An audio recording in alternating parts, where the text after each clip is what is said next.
O desenvolvimento humano. O desenvolvimento humano refere-se ao desenvolvimento mental e ao crescimento orgânico. O desenvolvimento mental é uma construção contínua, que se caracteriza pelo aparecimento gradativo de estruturas mentais. Algumas dessas estruturas mentais permanecem ao longo de toda a vida.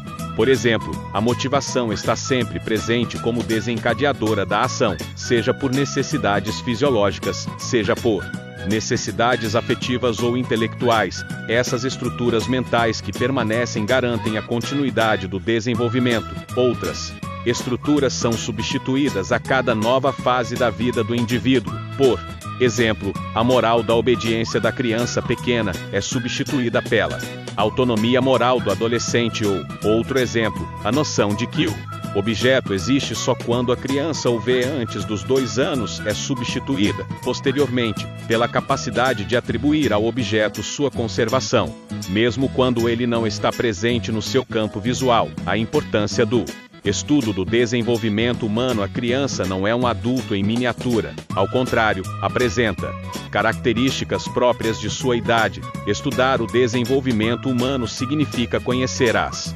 características comuns de cada faixa etária, permitindo-nos reconhecer as individualidades, o que nos torna mais aptos para a observação e interpretação dos comportamentos.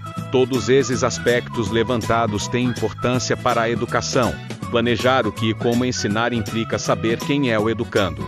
Por exemplo, a linguagem que usamos com a criança de 4 anos não é a mesma que usamos com um jovem de 14 anos. E, finalmente, estudar o desenvolvimento humano significa descobrir que ele é determinado pela interação de vários fatores. Os fatores que influenciam o desenvolvimento humano, hereditariedade, a carga genética estabelece o potencial do indivíduo, que pode ou não desenvolver-se. Existem pesquisas que comprovam os aspectos genéticos da inteligência.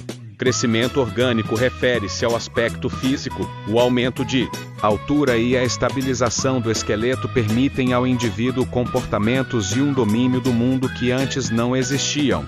Maturação neurofisiológica é o que torna possível determinado padrão de comportamento. A alfabetização das crianças, por exemplo, depende dessa maturação para segurar o lápis e manejá-lo como nós. É necessário um desenvolvimento neurológico que a criança de 2, 3 anos não tem.